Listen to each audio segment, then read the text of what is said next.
Ақ тиын мен қасқыр. Ақ тиын бұтақтан бұтаққа қарғып жүріп ұйықтап жатқан қасқырдың үстіне құлайды. Қасқыр қарғып тұрып оны жегісі келеді. Ақ тиын жалынып, мені жеме жібер дейді. Жарайды, жіберейін, бірақ сен маған айт, неліктен сен әр уақытта шат болып жүресіңдер? Сонда ақ тиын, мені жіберсеңіз сонан соң айтайын, әйтпесе жүрегім дірілдеп сөйлей алар емеспін. Қасқыр ақ тиынды босатады.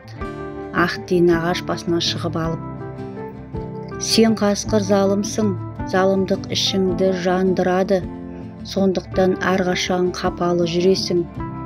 Біз ешкімге жауыздық істемейміз, сол үшін де әр уақытта шат болып жүреміз депті.